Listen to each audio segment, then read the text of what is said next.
से मैं अलका दुर्बे। आइए चलते हैं आज की नई ताजा खबरों की ओर। उच्च माध्यमिक शिक्षक भर्ती 2018 में चयनित अभ्यर्थियों के साथ मध्य प्रदेश उच्च शिक्षा विभाग ने किया अन्याय, तो अभ्यर्थियों ने घेरा लोक शिक्षण संचालनालय, लगाए जमकर नारी नियुक्ति दो या मुक्ति दो। आयुक्त सहित तमाम अधिकारी कार्यालय से हुए नदारद।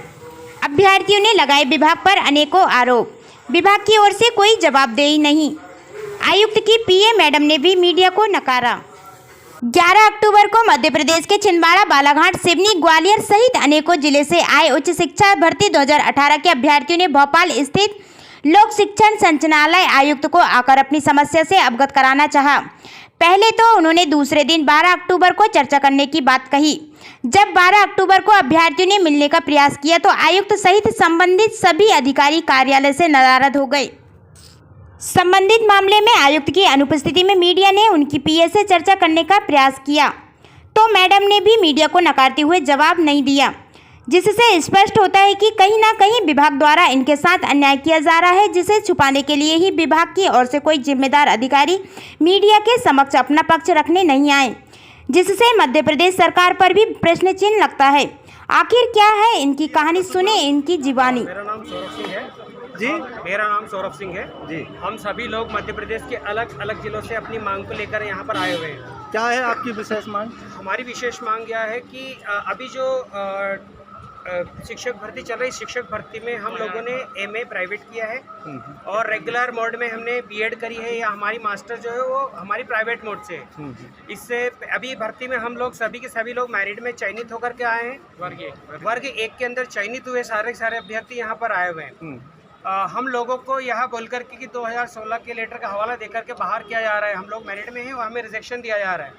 अभी कई लोगों की ज्वाइनिंग हुई है, हम अपनी ज्वाइनिंग की मांग करते हैं। इससे पहले हम अपनी मांगों को लेकर शिक्षा मंत्री श्री इंदर सिंह परमार जी से मिले थे और उन्होंने हमें यह आश्वासन दिया था कि हम आपको लेंगे। लेकिन अभी इन लोगों ने जब फाइनल सूची आई और पद स्थापना की सूची आई तो हम लोगों को इससे बाहर कर दिया, जबकि इससे विगत जितनी भी भर्तियाँ सरकार द्वारा की गई उन सभी भर्तियों में 2005 हो, 2008 हो या 2011 हो, सारी की सारी भर्तियों में इन्होंने एक रेगुलर और एक प्राइवेट डिग्री को मान्य किया है और उस तरह के अभी जो भी लोग थे वो सारे के सारे नौकरी कर रहे हैं। लेकिन जब हमारी बारी आई तो हम लोगों को बाहर कर दिया गया। यहाँ तक कि इन्होंने अतिथि शिक्षक में भी संविलियन में किया गया, इनको इस तरीके के कैंडिडेट्स को अंदर किया है। ठीक है सर,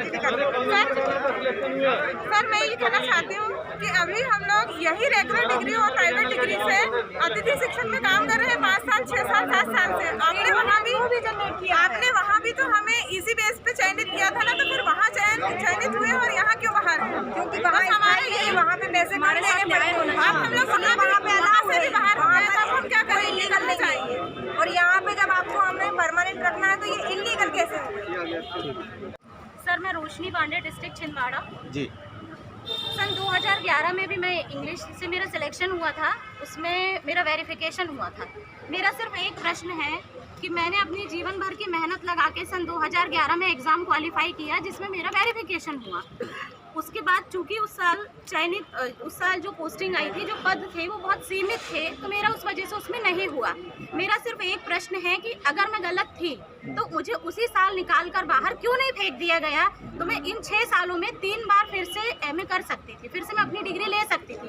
अगेन फिर से इस बार जब चयनित हुए, फिर से जनरल कैटेगरी से क्वालिफाई होकर आए हैं, तो ये लोग 2016 के लेटर का हवाला देकर हमको बाहर कर रहे हैं। अब मैंने तो अपनी पढ़ाई 2008-9 में 2016 का लेटर क्या था?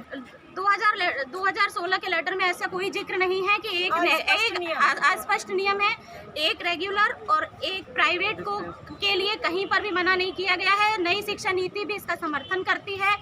और अब ये बताइए कि अब आज मैं ओवर एज होने वाली हूँ, 2-3 साल में ओवर एज हो जाऊंगी, तो अब मैंने जो जीवन भर पढ़ाई की, मेरे बच्चों का जो भविष्य है, मेरे परिवार का जो भविष्य है, उसका जिम्मेदार कौन होगा? मुझे अगर उसी साल 2013 में बाहर कर दिया जाता तो शायद मैं फिर से नई डिग्री के साथ आज इस एग्जाम में खड़ी हो सकती थी। आज हम सबका भविष्य अंधकार में है, सबकी नियुक्तियां मिल गई हैं और हम लोगों के लिए पूरी बहानेबाजी की जा रही है। और सबसे बड़ी स्पष्ट बात ये है कि विज्ञापन जो निकला था उसमें कहीं भी ऐसा कोई नियम नहीं दिया गया था। अगर ऐसा कोई नियम था विज्ञापन में देते, हम फॉर्म ही नहीं भरते, हम इतनी मेहनत नहीं करते, हम वर्ग 2 की तैयारी कर लेते, हम अपनी लगी हुई प्राइवेट नौकरियां नहीं छोड़ते। हम लोग अपनी नौकरी छोड़ दिए, हमारा परिवार पूरा परेशान है, हमारे माता पिता की इच्छाएं दांव पर लगी है, हमारे परिवार की लाज दांव पे लगी है और आज हम लोग को इस तरीके से परेशान किया जा रहा है। और सबसे बड़ी बात, इसके पहले भी हम लोग 2-3 बार DPI आ चुके हैं, यहाँ कोई बात भी सुनने तैयार नहीं होता। हम अधिकारी, हमने जिनको चुना है, हमारे जो प्रतिनिधि हैं, हम इंदर सिंह परमार जी के पास भी गए, हमारी बात नहीं सुनी गई। हमको मंत्री जी, सबसे बड़ी बात, हमको CM साहब से मिलने नहीं दिया जाता।